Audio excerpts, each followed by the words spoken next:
Knows what? Hello and welcome to Big Dash Knows. Big Dash Knows what? New York Giants football. Let's go. It happened again. It happened again, and for the people that have been watching this channel for a while now, you know that I go through cycles, right? Every year, every season, I go through cycles. It's just one big circle of emotions. It's a roller coaster ride, right? But we're at that part again. We're at that part again when I start to get excited about what's going to happen in the upcoming season. And this time I try to make an even more conscious decision to just relax, calm down. You know, don't fall into the pattern. Don't do it again. But let you guys know right now, it's not working. It is absolutely not working. And some people already know, man. I'm an optimistic fan. I'm an optimistic fan that turns into a pessimist around October, November. That's usually what time it happens. And by the time we get to the end of the season, it's the Mad King, and I want to burn it all. Just burn it all. But I want to get into some of the reasons why. This video is about the reasons why the New York Giants have been bad, and the reasons why this year I believe the New York Giants are going to be different. And the number one thing is actually, before we get into that, make sure you hit that like and subscribe button. If you are a New York Giants fan and you are not subscribed to this channel, first off, shame on you. Shame on you, but guess what? You can fix that by hitting that subscribe button right now. So the first thing is the coaching. Like, that's what it was. It was the coaching, and it has been the coaching for a long time. And despite how we feel when these coaches have these introductions, no matter how we feel when there's minimal success, and even with the Brian Dable thing, going to the playoffs in his rookie year as a head coach, you know, you fall into these traps and you ignore some of the signs. Why? Because you're winning. Because you are winning, you ignore some of the signs. And some people fall victim of that. You go back to Joe Judge and people running laps for Joe Judge. You know, you fall victim to the change. And I think the main thing is the New York Giants fans want to be good so bad, consistently, so bad that we hold on to certain hopes. Now, on the opposite side of things, you also have those fans that absolutely are not budging off of, we suck and we're going to always suck until I see something different. And guess what? I respect that too, because everybody has their place. It's the yin and the yang. There's a balance in every fan base, and the New York Giants are the epitome of that, where you have people that are overly optimistic to the point of what they call being a homerism, right? Versus the Debbie Downers, and you know, and there's a constant struggle.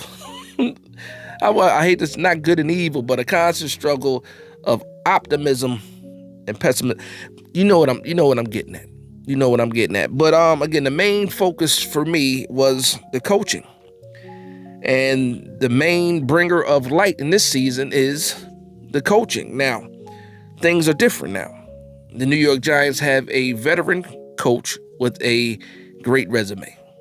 Possibly somewhere down the line could be a Hall of Fame type of coach too, just with the continued success he's had over the years. So the New York Giants have that guy as the captain of the ship.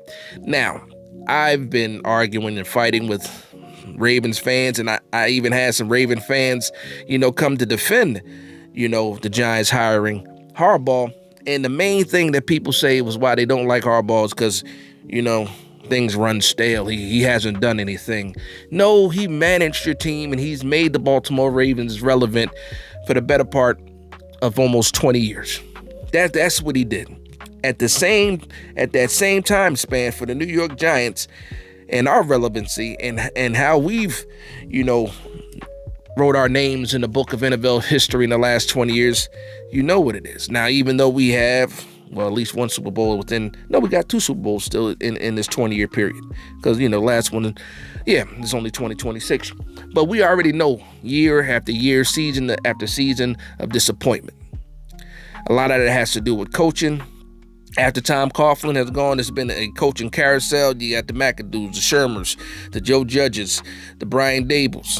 And now you finally land on Harbaugh, older Harbaugh, but still a Harbaugh who already has changed some of the dynamic when it comes to this roster. Hands all over the roster, building a team, not just a group of players, not a collection of players, but actually a team that is addressing some of the shortcomings of the New York Giants while also trying to instill a new physical mindset that a lot of competitive teams have that the Giants didn't. Competency is one of them. And to say the least, the New York Giants do have a competent coaching staff. From the positional coaches to the coordinators to the head coach, everybody is competent. Can't argue against that. Can't debate that. There's track records for a lot of these guys. And again, also you had guys that were former head coaches in positional roles and coordinator roles too, and that matters too, because that's another thing people like to say. Oh, Matt Nagy was a horrible head coach. Greg Roman, horrible coordinator. Brian Callahan, horrible head coach. Guess they're not head coaches anymore. Some guys are coordinators. Some guys are running just a certain part of the system. Some guy went from a head coach to a quarterback's coach and has a pretty good quarterback coaching resume. And all that stuff is needed in the success of the New York Giants in 2026. So outside of the coaching, again, I think we've definitely improved in the coaching staff area. I don't think that's up for debate either. Now, the next thing that brings people a lot of I guess, gives us a lot of question marks is on the defensive side of the ball. Now, offense is an entirely different animal, and we'll get into that maybe a little bit later. But I want to focus on the defense in this part, man. So when you think about the New York Giants defense, the first thing you think about is being able to stop the run, and rightfully so. And in my research, and just digging into the numbers a little bit of how bad this rushing defense was, I wanted to also see what was going on with the passing defense. And surprisingly, the passing defense was middle of the pack. The passing defense is middle of the pack. I got my notes, man. Yards per game, 214 passing yards a game. That ranked 16th. As far as passing touchdowns given up for the season, 25, that ranks 17th. Middle of the pack when it comes to the passing defense. Interceptions, we had 9. Believe it or not, that's the middle of the pack. Fumbles recovered for a touchdown, middle of the pack. So despite how we felt about the defense as a whole, the passing defense wasn't as bad, surprisingly, as we could probably think it was. It's just that the running defense was at the bottom of the bottoms, and when you can't stop the run, does it even really matter? And when you can't stop the run, also, how does that affect teams passing the ball? Maybe we are middle of the pack in our passing defense because we couldn't stop the run. Ding, ding, bingo. Yeah, that's crazy. The running defense was so bad that it actually helped the passing defense. Good Lord, when you think about it. Now, when it comes to our rush defense, run defense, bottom of the bottoms, only one team was worse than us. We are 31st in yards given up. The only team worse than us were the Bengals, and that was only by like 30 yards. I believe we gave up 2,470 yards rushing for the season. The Bengals gave up 2,500. Okay. I guess that's why they went after who they went after in the trade. As far as touchdowns go, we gave up 21 rushing touchdowns. That ranked 32nd. As far as yards, 20 yards or more. Actually, just 20-yard runs. We gave up 19 20-yard runs. That ranked us 31st. So you see what's going on here. And that is one of the main focal points of why the New York Giants were so bad. Because, again, fourth quarter collapses is something that I think about. Having the lead in the fourth quarter, having the lead in the last minute of fourth quarters for some of these games. The Denver game, the Dallas game, having the lead with 30 seconds left, having the lead. Just to lose by a field goal or just to have to go in overtime. The whole point is, man, when you look at why the New York Giants were so bad, is mainly because of the defense. Now, let's see, what happens because of that. You look at some of the draft picks. You look what they focused on. Not just one linebacker, two linebackers in the draft. You know what I mean? Cornerbacks in the draft, defensive linemen in the draft. We did some things, right? We did some things. Trench work, for sure. So when you can't stop the run and you're having issues with linebacker play, what do? You go out there and get good linebackers, or upgrades at linebackers. Arvell Reese, I think everybody agrees that he could be something really special. Abdul Carter could be something really special. Brian Burns showed us special last year. Can he build off of those seasons? And I think he can. Now, though, that's the second level, right? I'm including the edge rusher, so Kayvon Thibodeau, I'm including him on the second level as well.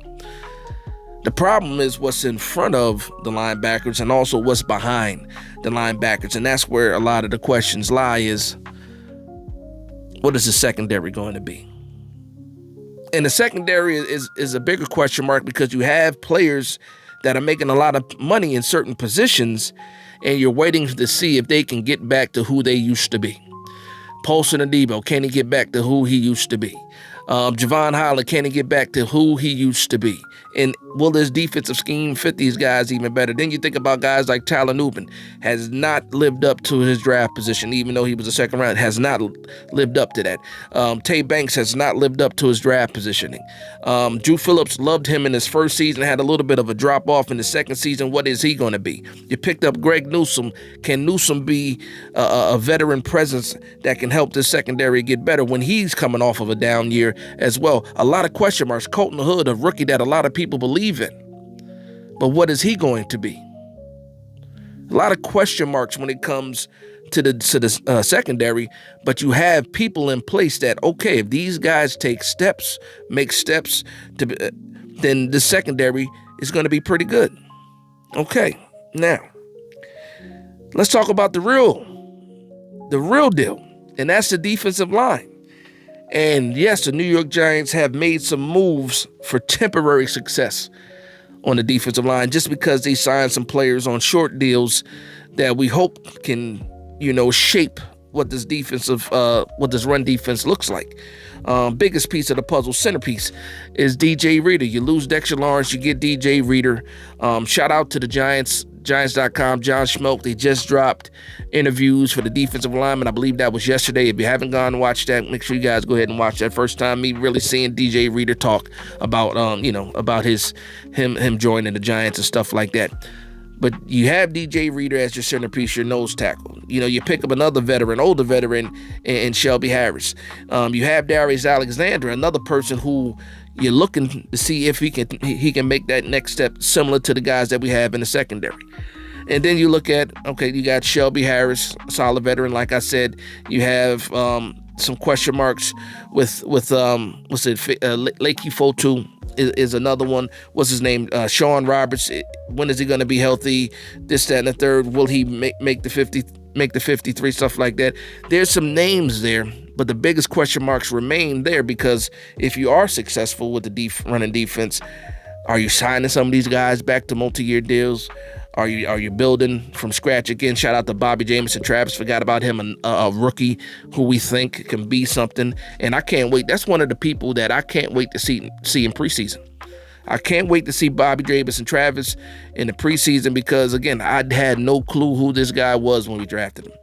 The more and more I watched, I'm like, okay, this guy fell to the sixth round, and he looks like he could possibly be the real deal. But there's a reason he fell to the sixth round. But we've seen a lot of people fall in these rounds and end up being way more than what their draft selection spot was. So I think that's the main reason why people are still so down on the New York Giants, and that's on the defensive side. And this is for the fans, Giants fans. Like it's the defense, Giants fans. Now, when you start talking about national media, national sports media, everybody is pointing fingers at the offense. Everybody's pointing fingers at the wide receiver room, Malik Neighbors. Everybody's pointing fingers at Jackson Dart. Now, Jackson Dart, rightfully so, because he's the quarterback. The New York Giants team goes as far as Jackson Dart goes.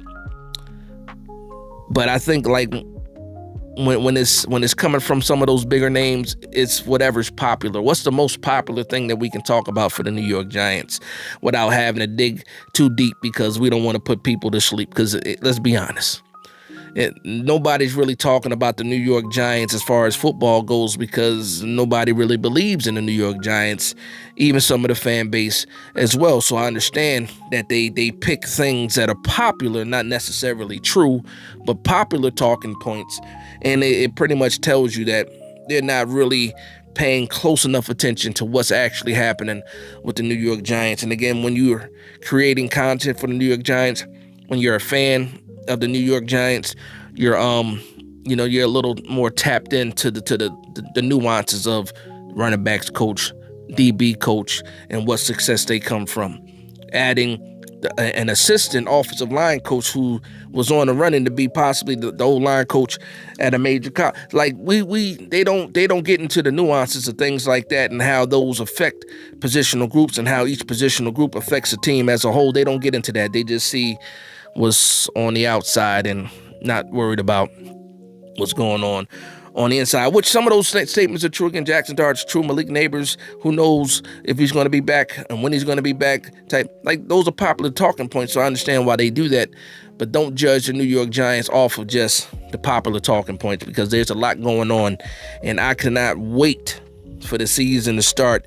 Not just saying that, the New York Giants are going to win a bunch of games. No, I want to see how all of these smaller changes, obviously a big change with coaching staff, with the head coach, but all of these minor changes with the defensive scheme and fitting the scheme that fits the defense, player skill set even more. I want to see how those things change and how they look in the preseason first. The attitude shift, you know what I mean? Not the depressed and complacent Giants, more of a fiery group. The guys that start believing themselves, the band together as brothers. I want to see how that affects the play on the field. And also guys that have been in the doghouse for a while, and you have somebody that gives you a clean slate. What does that do for your morale? What does that do for your, confidence too? And I'm looking for players to step up, and this is going to be the last chance for a lot of these guys. And I don't think they're going to have a lot of rope at the end of the day too, because I don't think Harbaugh came here to play around and to wait for long. Despite what people say, I expect that Harbaugh expects a quick enough turnaround that this New York Giants are at least contending, or I should say competing in games that a lot of people feel like they should have no business in. And even last year we saw it. We saw it with just the dose of energy that Dart and Scatterbull provided, just that spark that they provided. And we saw, some success in games, and then fourth quarter collapse. But let me know what you guys think. I've been rambling long enough. Let me know what you guys think, man. If you're on the pessimistic side, why are you so pessimistic? What are parts of this team that make you so pessimistic? If you're on the optimistic side, let me know as well what gives you hope moving in to the 2026 season. So let me know, man. Let me know. And with that being said, I want to thank everybody for vibing with me. Please like, comment, and subscribe. And from one Giants fan to another, this is Big Dash Knows, Big Blue Nation. Let's go.